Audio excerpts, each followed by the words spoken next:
આ તરફ મોરબી કચ્છ હાઈવે બંધ કરાયો છે। મચ્છુ ડેમના પાણી સંકટ સર્જે તે પહેલા જ તંત્રે નિર્ણય લીધો છે। તંત્રએ એલર્ટ આપ્યું છે। વહીવટી તંત્રએ મોરબી કચ્છ હાઈવે ડાયવર્ટ કર્યો છે। ડેમના 30 દરવાજા ખોલી 2.5 લાખ ક્યુસેક પાણી છોડાઈ રહ્યું છે। વાહન ચાલકોને કચ્છથી પાલનપુરના રસ્તે અમદાવાદ જવા માટે અપીલ કરાઈ છે। નીચાણવાળા વિસ્તારોમાં સ્થળાંતરની કામગીરી પણ શરૂ કરવામાં આવી છે। तो मोरबी में मच्छू 2 डेमना दरवाजा खोलता मच्छू नदी पण બે કાંઠે माळिया मियाणा विस्तार में ताराजी सर्जाई है। અને એ પહેલા જ વહીવટી તંત્ર દ્વારા આર્મી એનડીઆરએફ એસડીઆરએફની ટીમોને સ્ટેન્ડ ટુ રખાઈ છે। વધુ જરૂર પડે આર્મીની મદદ પણ લેવામાં આવશે। લોકોએ પણ સાવચેતી રાખવી જરૂરી છે। કામ વગર બહાર ન નીકળવું, પરિવાર સાથે કામ વિના બહાર નીકળવાનું ટાળવું જોઈએ। જિલ્લા કલેક્ટર કેબી ઝવેરીની અપીલ છે। જિલ્લા કલેક્ટર કેબી ઝવેરીએ વાત પણ કરી છે અને તેમણે લોકોને સાવચેત કર્યા છે, કારણ કે અત્યારે એવું કોઈ જ કામ નથી કે એ આપણે કર્યા વગર રહી જઈએ। માટે ઘરમાં રહો, સાવચેત રહો।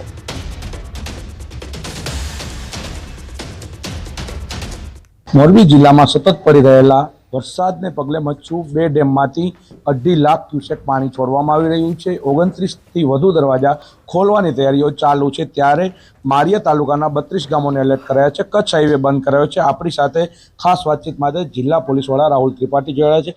સાહેબ, કઈ પ્રકારની સ્થિતિ છે? કચ્છ હાઈવે બંધ કરાયો છે, પોલીસ કઈ રીતની એલર્ટ છે?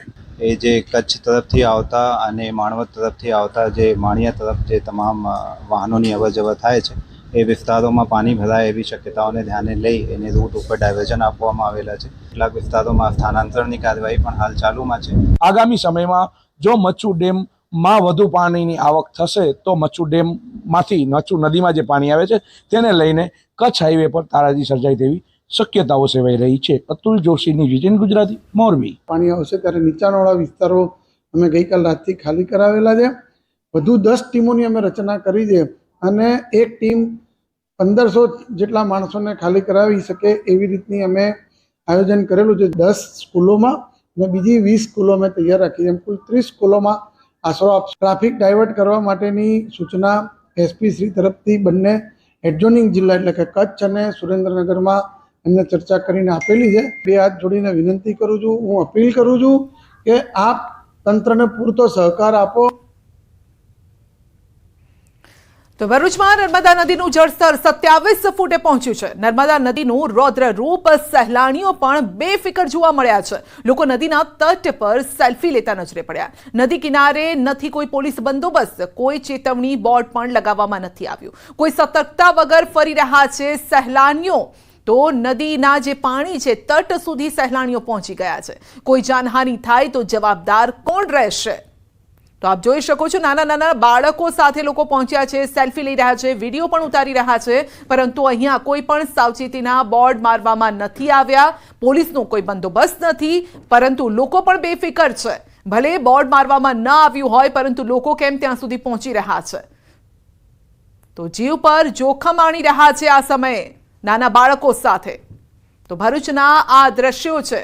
નદીમાં પાણીનો પ્રવાહ પણ વધી રહ્યો છે અને એ સમયે લોકો પણ બેફિકર થઈને સેલ્ફી લઈ રહ્યા છે। ગાંધીનગરના ધોળેશ્વર મહાદેવ મંદિરના દ્રશ્યો બતાવી રહ્યા છે। ધોળેશ્વર મહાદેવ પાસે ભરાયા છે વરસાદી પાણી। વરસાદી પાણીમાં દર્શનાર્થીઓએ દર્શન કર્યા છે। તો શ્રાવણ મહિનો ચાલી રહ્યો છે અને આ સમયે ધોળેશ્વર મહાદેવનું આ મંદિર પણ પાણીની અંદર જાણે કે ડૂબી ગયું છે, પરંતુ તે વચ્ચે પણ ભક્તો ત્યાં પહોંચ્યા છે અને મહાદેવના દર્શન કરી રહ્યા છે।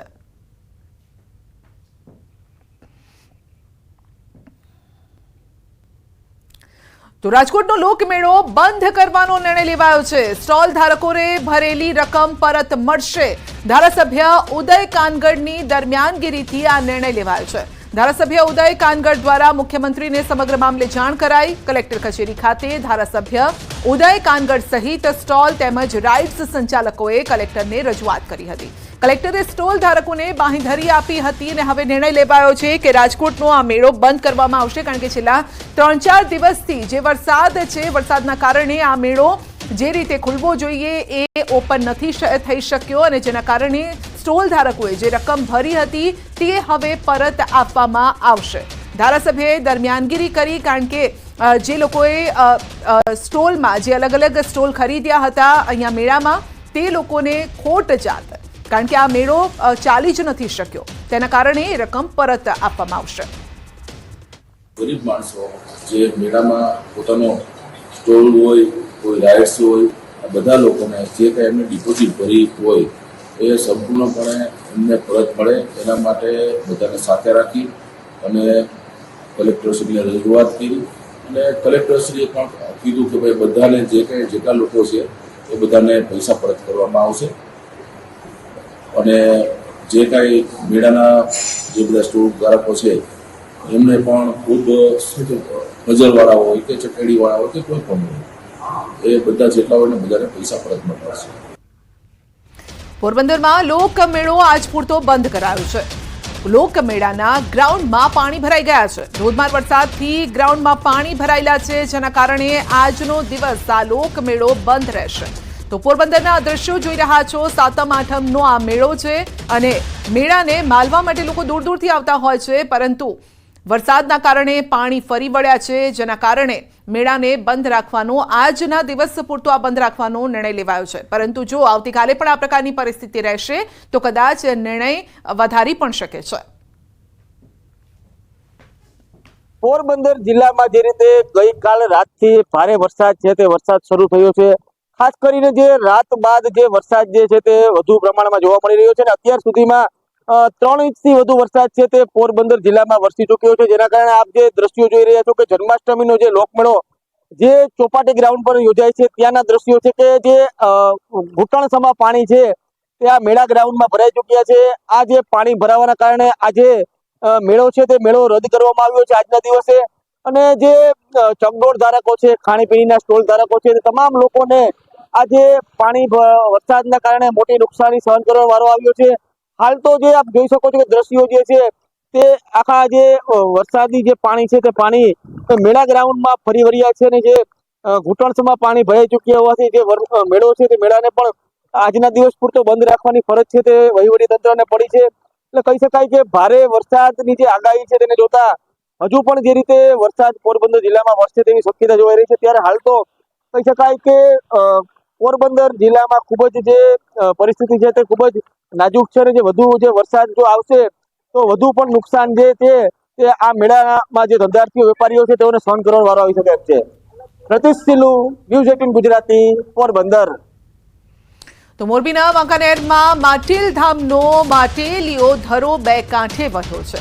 માટેલધામ દર્શન કરવા આવતા ભક્તોને દર્શન ના કરવા આવવા માટે માટેલધામ મંદિર દ્વારા અપીલ કરાઈ છે. માટેલ અને આજુબાજુના વિસ્તારોમાં ભારે વરસાદના લીધે પાણી ભરાયા છે. માટેલધામ મંદિર દ્વારા વરસાદ પ્રભાવિત જે લોકો માટે ફૂડ પેકેટ પણ તૈયાર કરવામાં આવ્યા છે. તો આપ જોઈ શકો છો માટેલધામનો જે ધરો છે ત્યાં કેટલા પાણી ભરાઈ ગયા છે. કમરથી ઉપરના એટલે કે ધડ સુધીના પાણી છે. માણસ આખો ડૂબી જાય તેટલા પાણી ભરાયેલા છે, જેના કારણે ભક્તોને પણ ત્યાં સુધી ન જવા માટે અપીલ કરવામાં આવી છે. જો કે મોરબી સુધીના ઘણા બધા રસ્તાઓ પણ અત્યારે બંધ છે.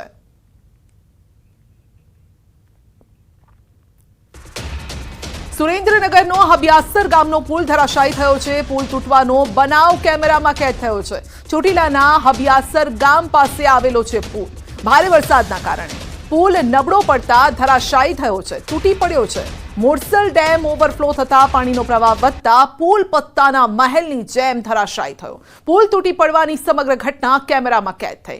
પુલ તૂટી પડ્યો તે સમયે પુલના બંને છેડે લોકો પણ ઊભા હતા, પરંતુ કોઈ જાનહાનિ નથી થઈ. અને જોઈ લો આ દ્રશ્યો, ખરેખર ડરાવી દે તેવા આ દ્રશ્યો છે. જો કોઈ વ્યક્તિ આ પુલની ઉપર ઊભું હોત તો શું થાત? ધડાકાભેર તે પાણીના વહેણમાં જતું રહેત અને સાથે તે તણાઈ પણ જાત. તો ખરેખર ડરામણા દ્રશ્યો. અક્ષય આપણી સાથે જોડાઈ ગયા છે ફોન લાઈન પર. સંવાદદાતાજી અક્ષય, ડરામણા દ્રશ્યો છે. પુલ ધડાકાભેર તૂટી પડ્યો. જી, ચોક્કસથી વાત કરવામાં આવે તો ચોટીલા તાલુકામાં છેલ્લા 2 દિવસથી આગ ફાટી હોય તેવી સ્થિતિ સર્જાઈ છે, જેને લઈને ચોટીલા તાલુકાનો જે મોરસલ ડેમ છે, ડેમ ઓવરફ્લો થતા એ ડેમના ધસમસતા પાણી છે પુલની નીચેથી પસાર થયા હતા, જેને લઈ અને આજે વર્ષો જૂનો જે બિસ્માર પુલ છે એ ધરાશાયી થઈ ગયો. તો પુલની બંને તરફ લોકો હતા અને જે પુલ તૂટવાની સમગ્ર ઘટના છે એ કેમેરામાં કેદ થઈ ગઈ હતું. પરંતુ સદનસીબે હતા કે આ પુલ તૂટવાની જે ઘટના છે એમાં એક પણ વ્યક્તિને જાનહાનિ થઈ નથી. પરંતુ હાલ જે હોબિયાસર ગામ છે સંપર્ક વિહોણું બની ચૂક્યું છે અને ગામમાં જે લોકો છે તે ગામમાં રહી ગયા છે અને જે ગામની બહાર છે તે લોકો હવે ગામમાં પરત જઈ નથી શકે. અક્ષય, કેટલા ગામને જોડતો આ પુલ છે? કયો આ રસ્તો છે?